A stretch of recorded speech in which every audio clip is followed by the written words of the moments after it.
2024 चुनाव से पहले इंडी गठबंधन की टेंशन बढ़ती जा रही है। इंडी के नेता एक एक भ्रष्टाचार के आरोप में ईडी के शिकंजे में फंसते जा रहे हैं। चाहे लालू तेजस्वी हो या फिर हेमंत सोरेन, यहां तक कि दिल्ली के सीएम अरविंद केजरीवाल भी ईडी के रडार पर हैं। हेमंत सोरेन को तो ईडी ने गिरफ्तार कर 5 दिन की रिमांड पर ले लिया है, जिसकी वजह से झारखंड के नए मुख्यमंत्री चंपई सोरेन बने हैं। हालांकि झारखंड के नए सीएम के शपथ ग्रहण के बाद भी इंडी में टूट का खौफ बना हुआ है और यही वजह है कि इंडी के विधायकों को चार्टर्ड प्लेन से किसी और राज्य में शिफ्ट किया गया है। विपक्ष की ओर से जो झूठ प्रचार आज झारखंड को अस्थिर करने का जो उन लोग का प्रयास रहा विपक्ष का, वो आज हमारा गठबंधन का शक्ति सफल नहीं होने दिया। झारखंड के अलावा दिल्ली में भी सियासी संग्राम छिड़ा है। ईडी ने आज अरविंद केजरीवाल को 5वां समन भेजा है, जिसे केजरीवाल ने फिर गैर कानूनी बताते हुए ठुकरा दिया है। दिल्ली में बीजेपी और आप के नेता आज एक दूसरे के खिलाफ सड़कों पर प्रदर्शन करते दिखे। बीजेपी केजरीवाल पर भ्रष्टाचार का आरोप लगाते हुए ईडी के समन पर पेश होने की बात कह रही है। इस दौरान बीजेपी नेताओं ने केजरीवाल को जमकर खरी खोटी सुनाई। बीजेपी का कहना है कि केजरीवाल कट्टर बेईमान है। सबसे बड़ी संपत्ति, मेरी सबसे बड़ी ताकत मेरी ईमानदारी है। झूठे आरोप लगा के, फर्जी समन भेज के ये मुझे बदनाम करना चाहते हैं, मेरी ईमानदारी पे चोट करना चाहते हैं। शराब घोटाले के सरगना मास्टरमाइंड है, परंतु अरविंद केजरीवाल जी कब तक ये ABCD करते रहेंगे आप? A for avoiding, B for भाग जाना, C फॉर कवर अप और D for diversion and drama. ये ABCD नहीं चलेगा। दिल्ली में बीजेपी के खिलाफ आप नेताओं ने भी जमकर विरोध प्रदर्शन किया। इस दौरान आपने चंडीगढ़ मेयर चुनाव में धांधली का आरोप लगाते हुए बीजेपी के खिलाफ नारेबाजी की। आपके विरोध प्रदर्शन में अरविंद केजरीवाल सहित कई दिग्गज नेता शामिल हुए। अरविंद केजरीवाल ने कहा कि बीजेपी हर हाल में सत्ता चाहती है। मेयर चुनाव में खुलेआम धांधली कर बीजेपी ने अपना मेयर बना लिया। चुनाव करने वाला प्रिसाइडिंग ऑफिसर है, वो इन्होंने बीजेपी के कार्यकर्ता को बना दिया।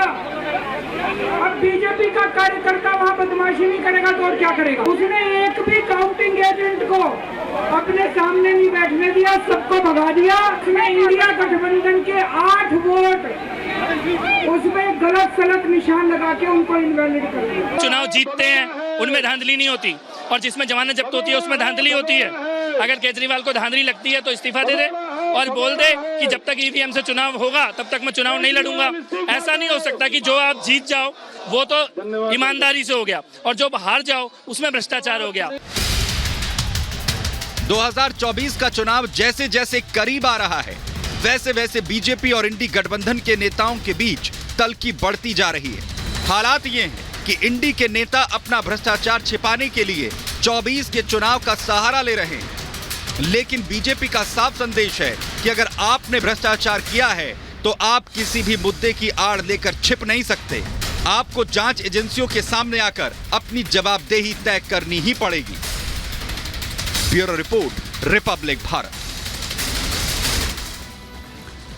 तो दिल्ली से लेकर झारखंड तक हर कोई यही सवाल पूछ रहा है कि भ्रष्टाचार मसला है या फिर सिर्फ ईडी से बचना है। खास मेहमान हमारे साथ, बड़ा पैनल यहां पर जुड़ा, उनका परिचय मैं आपसे यहां पर करा दूं। हमारे साथ यहां पर सिद्धार्थ यादव जी हैं, बीजेपी के स्पोक्स पर्सन हमें यहां पर ज्वाइन कर रहे हैं। समीर चावगांवकर जी हैं, सीनियर जर्नलिस्ट हमें ज्वाइन कर रहे हैं। प्रेम कुमार जी सीनियर जर्नलिस्ट हमारे साथ यहां पर इस चर्चा में रहेंगे। साथ ही दुष्यंत नागर जी होंगे, पॉलिटिकल एनालिस्ट के तौर पर हमें ज्वाइन कर रहे हैं। साथ ही संजय मिश्रा जी पॉलिटिकल एनालिस्ट हमारे साथ है, और साथ ही JMM से हमारे साथ जुड़ रहे हैं तनुज खत्री जी। बहुत स्वागत आप सभी का। और चर्चा की शुरुआत जो है मैं यहां पर करना चाहता हूं आपके साथ।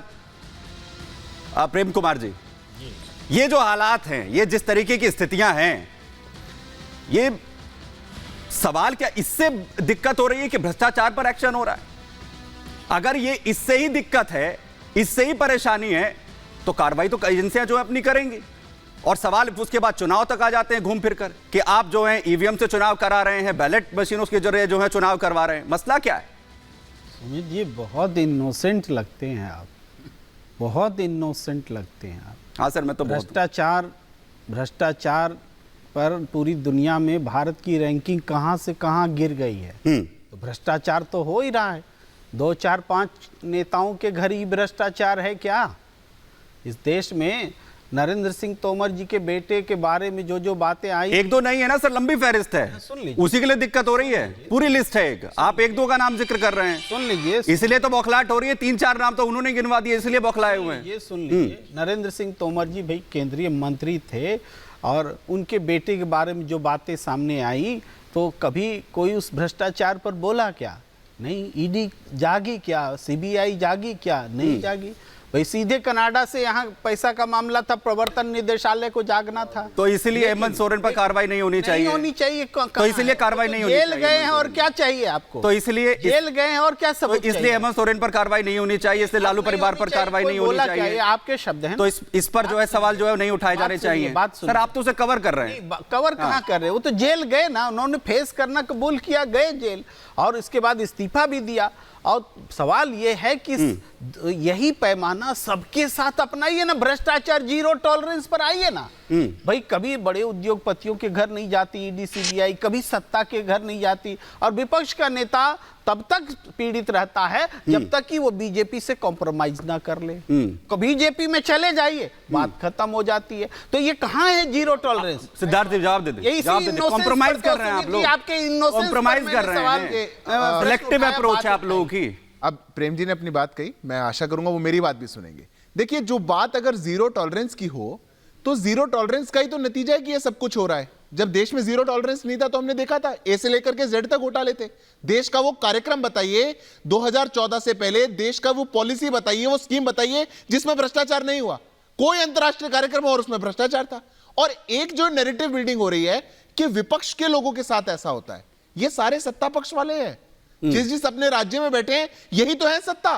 अरे हेमंत सोरेन मुख्यमंत्री थे, अरविंद केजरीवाल मुख्यमंत्री हैं, ये सत्ताधीश हैं, मठाधीश हैं, बनके बैठे हैं। सत्ता के को काबू में करके सत्ता के ऊपर बैठकर और फिर वहां से आप लाभ चुराना चाहते हैं। और आप उसको कंपेयर करेंगे, किसी की ऐसी वीडियो आई थी, वहां उद्योगपतियों के घर ईडी नहीं जा रही। अरे शासन आप चला रहे हैं, जनता ने आपको चुन के भेजा, और आप उनको दीमक की तरह चूस कर अपनी तिजोरियां भर लें, और फिर आप कहेंगे ये कार्रवाई नहीं होनी चाहिए, ये तो विपक्ष के लिए कौन सा विपक्ष? आप सत्ता पक्ष है और आप लूट मचा रहे हैं, इसलिए आपके पास ये कार्रवाई हो रही है। और इसीलिए दुष्यंत जी अपनी बात भी रखिएगा, और इसीलिए सवाल उठाया जा रहा है, दुष्यंत जी इसीलिए सवाल उठाया जा रहा है कि अगर कार्रवाई हो रही है तो चंडीगढ़ का मसला ले आएंगे सामने, और उसके बाद ये कहेंगे कि जो सब कुछ हो रहा है सरकारी एजेंसियों के दम पर जो है हो रहा है। अगर मेयर चुनाव का वहां पर मसला है, वो कह रहे हैं कि मेयर चुनाव का मसला नहीं है, सिर्फ ईडी से बचना है, इसलिए इतना हंगामा दिल्ली में हो रहा है। स्वाभाविक है, इसमें कोई दो राय नहीं है। दुष्यंत जी मैं कहना चाहता हूं, 2 मामले सबसे ज्यादा इस वक्त चर्चा में हैं। पहला तो सोरेन जी का, जिनका को गिरफ्तार किया गया है, 1.5, 2 साल, 3 साल की जांच के बाद कुछ नहीं निकला।